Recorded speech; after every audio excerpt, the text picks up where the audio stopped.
Meanwhile, in Mpumalanga, the Deputy Minister of Basic Education, Dr. Reginah Mhaule, as well as the MEC for Education, Bonakele Majuba, are undertaking a monitoring visit to Moduping Secondary School. This visit is part of the department's efforts to monitor the first day of a school reopening for the 2024 academic year. The delegation will engage with stakeholders regarding recent crime incidents targeting schools in the area. For more on this, let's now speak to our SABC News reporter, Nhlanhla Jele. Nhlanhla, good morning. Thank you so much for making time for us. Tell us about day one of the schools opening in Mpumalanga, and a bit earlier on as well, the Minister of Basic Education saying that when she was in the province during the ANC's January 8 celebrations, there were some concerns that have been raised by parents when it comes to schooling. What are you hearing? Good morning to you, Aldrin, and to our viewers at home. Indeed, you are correct. We are with the Deputy Minister of Education, Dr. Reginah Mhaule, and the MEC of Education in the province, Bonakele Majuba, and other stakeholders who are working together with this Department of Education in the province to ensure, as earlier alluded, the issues of crime. We are in Marite, where we know that this is one of the crime hotspots in Bushbuckridge in Mpumalanga. So the DM and other officials, including from the correctional services, are here just to monitor, just to speak to the learners of this school in particular, because we understand that sometime last year teachers were attacked with their cell phones and belongings taken by criminals at this very school. So they're here just to conscientize the learners of how important education is, and also just to reassure them that they are here, they are on the ground, to ensure that they remain safe. But joining me now is the Deputy Minister, who's just going to speak to us about what she has assessed and what she has found when coming to the school. DM, thank you so much for your time, for joining us at the SABC. You are here. Marite is a crime hotspot. What are you saying? What are you seeing? What can we take as parents of learners who are coming to schools in such an area? Yeah, you are correct. Marite, it's a hotspot area. Even the truck industries, they are afraid to pass through Marite because the R40 road passes through Marite to Palabura and to all the other mining areas in the area. So they get stopped. Even trucks that going to deliver groceries to the nearby malls, they get attacked by people of Marite. And it gives a wrong picture to these children because they grow under that circumstance. They see what their brothers are doing, and which is a concern to us as the Department of Basic Education, the Department of Education in Mpumalanga. That's why here, we're all here. The provincial SAPS is here, represented by Major General, who's responsible for corporate services. We have correctional services, we have the tribal office. We have brought all stakeholders that let's sit down and talk about these matters and how best can we address the high rate of crime in Marite. So today we are having that meeting. Immediately after the visit, we are sitting in that meeting where the recommendations that are coming from that meeting is to call a broader community meeting together with all stakeholders who don't want to leave anyone behind, want to call faith-based organization, both traditional and religious leaders. They must all come to Marite, the traditional authority, tribal authority of Matibela. They must all be here. Councillors of Bushbuckridge municipality, they must come here so that together, because it does not only affect Marite, it overlaps to some areas around Hazyview, it overlaps to Bushbuckridge. That's why at some stage there was a memorandum of complaint by the residents of Bushbuckridge.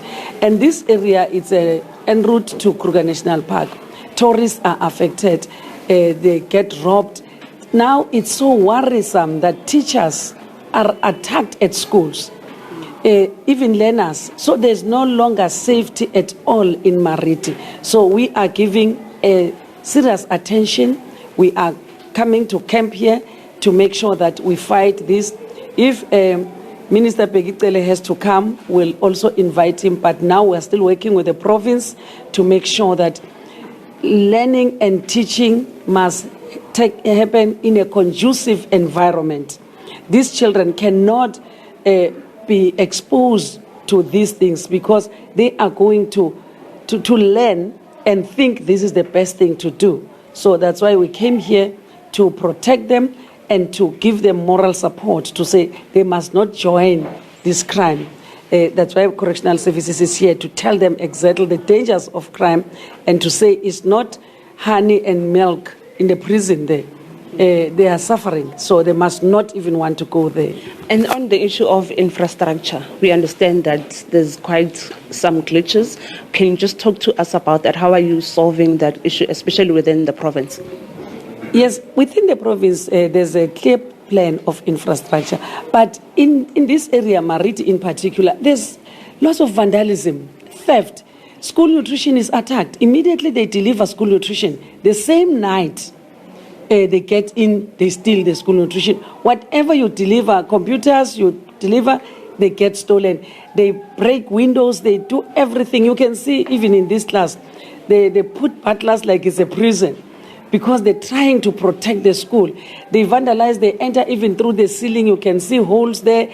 They break from the rooftop just to access the classes, which is a problem. And it takes us back. This school is not has been built in 2015.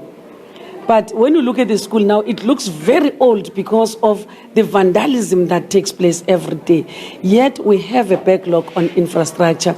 And these rains that are happening throughout the country are also fueling that backlog. When you think we have passed this stage, then the school gets washed away because of the floods, like it's happening in Ladysmith and KZN. It's also happening here in Mpumalanga, and here in Bushbuck Ridge, there are schools that are affected by the rains. So we will still have to go back. Yet the plan gets disturbed because it's one pass, one budget. And when we have budgeted to build schools, and if this happens, then we must take from that one and not continue to roll out the delivery of new schools. So it will remain a moving ghost, but we are attending to the issue of infrastructure. And finally from me, I'm guessing we're still fine, everybody's at school, no glitches so far? So far there are no glitches, and we're so happy that on the first day of schooling, all learners are at school. They've received their LTSM. They have books. As you can see, they have new books. They've covered them. We're so pleased. And the report I got from the HOD is that all schools in the province, they have delivered. And the report we had, of course, with the minister from all 9 provinces is that LTSM has been bought. All learners, they receive from Monday and Tuesday. That's why today, on the first day, they are in class learning. Thank you so much, TM, for your time. That is the Deputy Minister of Basic Education, Dr. Reginah Mhaule, just painting a picture for us as to what they found since they came here in Marite, saying that crime is a big issue to an extent that not only are learners or teachers affected, but also community members, people who are at work. She mentioned the R40, which we know is one of the longest routes, or one of the busiest routes connecting Mpumalanga and Limpopo. So these people are also attacked because they have to pass through Marite. But she also made mention of the fact that in the province so far everything is going well. Learners are at school, textbooks have been delivered, and as you can see behind me, schooling has already taken place. There's an educator in this class. But also concerning Aldrin is the issue of crime, especially in the school. The DM says the school was built in 2015, but if you can look, I'll just ask the video journalist just to show you some of the things that we are seeing in this classroom in terms of infrastructure. If you can see in the ceiling, there's holes. It looks like the school was built years ago, but it was only built in 2015. So those are some of the repercussions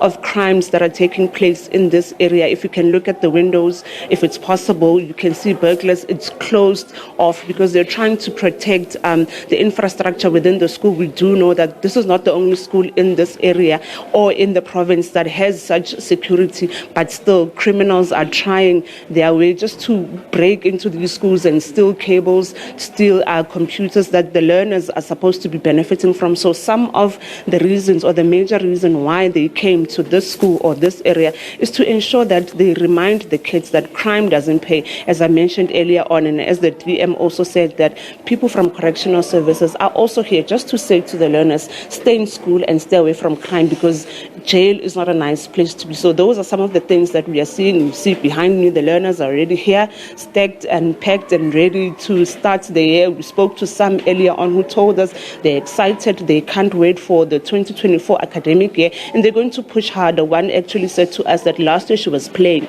She nearly failed the grade, so now she's going to make sure she's pushing because she's in grade 9, meaning she's supposed to be picking subjects for grade 10, so they're going to push harder and work hard just to ensure and make themselves and their parents proud, and also the community that they come from, which in this instance is Marite, which we know that is a crime hotspot. Last year we saw SADC educators marching to the department to say enough is enough because we are being attacked and we're trying to do our work for the community. But for now, Aldrin, that is all we have. We do know that they're going to continue in a meeting with the various stakeholders just to engage on ways they can try to protect the educators and the learners of this school and others. Aldrin?